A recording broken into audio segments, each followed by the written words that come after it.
So today we'll be talking about some of the liturgical abuses that have occurred within the church for approximately last 60 years. Things have gotten worse, and it's probably the case that we have this situation with the virus infecting our world and our nation in particular because of these problems within the church. So the liturgy is something that it developed over time, but it originated with Christ and the apostles, and then it was handed down. So each generation received basically the same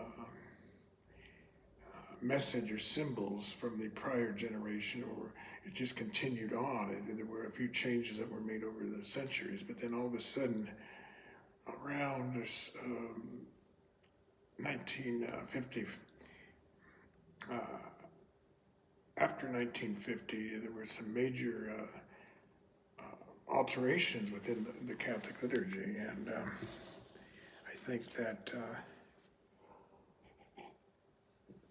as time went on, there were different popes that have been appointed or by God or elected actually by the cardinals in the conclave, and so they all made different changes within the liturgy, and so now we have a situation where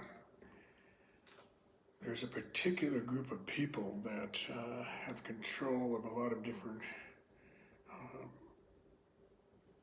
things within culture, and we have, for instance, the information media, things like that, and people have control over these things, and so then they tend to create situations, or they actually react to different situations to control people within society. So we know this has happened quite a bit over the years, and so we're coming out of that right now because within the church itself, once in a while we have individuals whom God has chosen to reveal certain things about what God expects of us, particularly the faithful within the church. So way back before the 1800, there was a nun, she was Sister Jean in France, actually in Brittany, in the western part of France there, and she received certain visions from Christ in particular regarding how things would turn out, because obviously things weren't too good at that time for the church after the revolution and the new constitution was brought into effect there in France. So she was mostly focusing on that, but it was really Christ who was giving her these kinds of revelations. Now, the church has never really made any determination as to whether, as to the veracity or the authenticity of these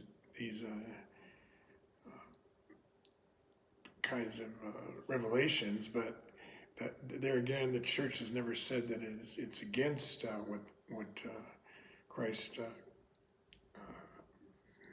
created when he instituted the church. So it's in other words, it's in conformity with the church and the teachings of the church. So anyway, but I'm just only reflecting from what I got out of that, because private revelation is something that is not necessarily required for belief by the faithful.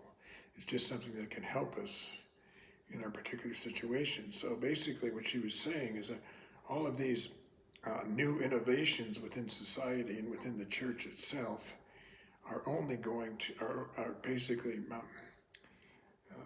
this man's way of trying to assert authority in opposition to God. So that the people that are doing these things are basically apostate. They don't really have any faith in Christ anymore, or they rejected Christ because they went along with what the world was saying was the values that the world was putting forth, actually. So here we are today now. So we got these innovations, and what she was saying is all of this is going to be brought down, you see. And but it wasn't Sister Jean who was making these predictions or anything. She was only stating what Christ told her, and was transcribed by her confessor. I believe his name was Abby Janet or something of that nature, but he basically transcribed these communications with Christ that she was experiencing. So it's something that a person can either believe or not believe. But in any event, it does seem to be relevant to our own day, because what she was saying is that, she was living toward the end of the 1700s. She died in 1797, and she basically it was revealed to her that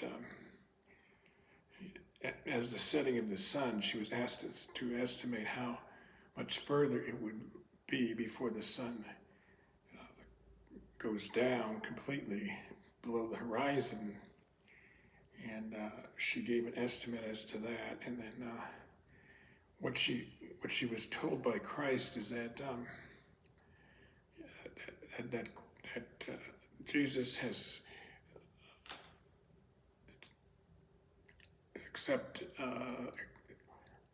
that Jesus views a century as one day, but it's not a millennium. It's only a century. So she was given to understand that the final judgment would not occur in the next century after the one that she was presently there. So that would be the 1800s. And then also the following century, she was revealed to her that it would either occur toward the end of the 1900s, or if not, it would be within the first 2 decades of our own century, which is the 21st century, which is where we are today, because we're already at the end of the second decade. So getting back to this virus, now there's several explanations. We don't necessarily have to go into whether they're conspiracies or not or anything like that, but there's because the available facts are rather numerous, and it's not possible to set them all down as to why a person could make a particular view of how things are going to go. So in any event, there's this elite established group that have control of the media and other vital types of resources within society, and so they are basically trying to use the virus situation to impose certain kinds of control over the population, which they then hope to either set up as a first step or a precedent, so that they can later on exert more control, which is basically the same thing as socialism, whether it's in the form of world communism or with the form of national socialism as occurred in Germany within the last century. It's the same thing as the imposition of control by a few people on all of the rest of society. So now the reason why they're going to fail is because what the Sister Jean was talking about ties in with other types of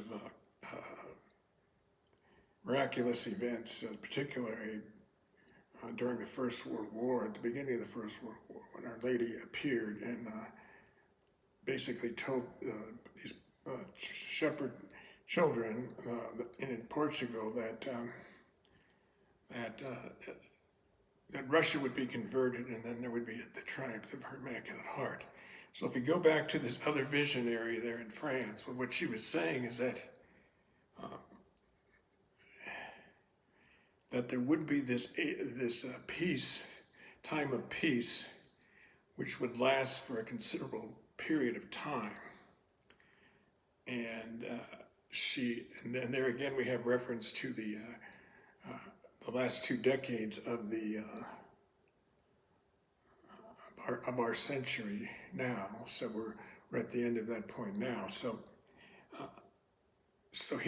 if we look at it from the point of view of Fatima, well, you see, that was going to be fulfilled after the consecration of Russia to Mary's Immaculate Heart.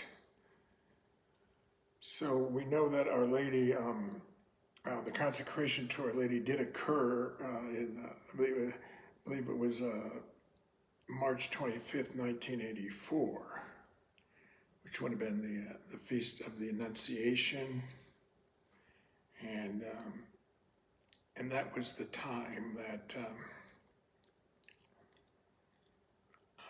when Pope John Paul II, after he was shot by an assassin, but he survived that assassination attempt, so he then went ahead and made that consecration.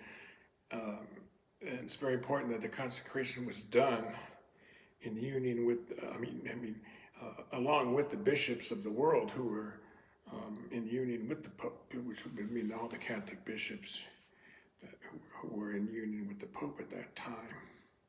That was completed in 1984. So that means that the age or the era of peace that was predicated on the consecration would occur after that time, not necessarily immediately, but sometime after that. Now, the understanding that I have is that this would also be concurrent with the conversion of Russia, not only from communism, from atheistic communism, which is, as I mentioned before, was a form of gaining control over large numbers of people, but also in terms of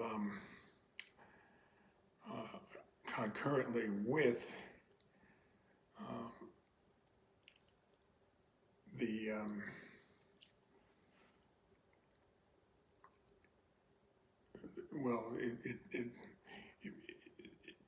so we have the conversion of Russia,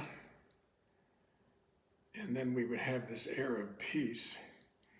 So the conversion, so both of those events now are happening now, but it's not a instantaneous thing. It happens gradually over time. So we're already at that stage now. Now, if in fact that the vision of the sister in France is authentic and it was actually from God or from Jesus Christ, then what we're seeing is that it's the case, therefore, that the era of peace has to already occur by the end of the second decade, which is where we are today, of our century, our present century. So that's why an era of peace would basically necessitate that these people that have so much influence and power today, who are actually wicked people, they are criminals, they're crazy, and they're totally incompetent. I think it basically centers here within the United States, but we're talking about globalists. They tend to be on the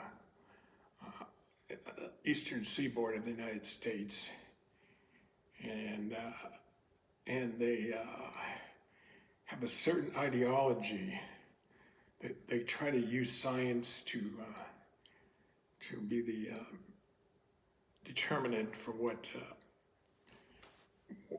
what the people must accept. So in other words, we have a situation now where there is in fact a real serious problem with the virus, but the solutions that are being offered are,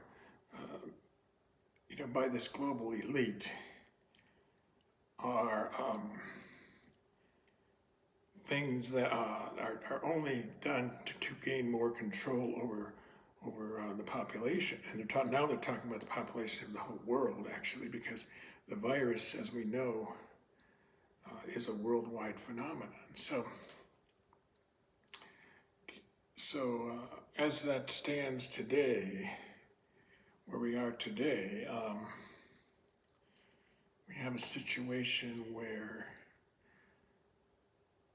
Our Lady's Immaculate Heart triumphs. That means an end to this criminal oligarchy that's trying to control the whole world, just like the Nazis eventually lost control and were brought down, just like the communists in Russia were brought down. So today we have a situation in Russia where the conversion is a gradual process. We have a change of their government, their economic system. It was never perfect. There were people that were brought in to take over basically their resources. People brought in from again, this global elite after the fall of the communist regime. But in any event, we do see that there's some change going on in Russia, within Russia itself. They don't have this communist ideology anymore. There's freedom of religion. The Orthodox Church has always been strong, but now they're also receiving instructions as well from Catholics. There's conversion as well going on, and so God, as you see, God is in control. God can work miracles and then bring about this conversion of Russia, as we see now happening in the world. So that means that this criminal element that has likely or possibly orchestrated this whole virus situation by using genetically engineered strains of viruses by crossing them between different types of viruses to create a more potent and contagious virus, which will spread rapidly among human beings, even though they claim that it was originated with animals such as bats and that sort of thing. So if that is the case, then it's almost a sure thing that when this conversion occurs, we begin the era of peace. Okay, that means that these criminals have to be brought to justice, and they will surely receive the punishment which they deserve through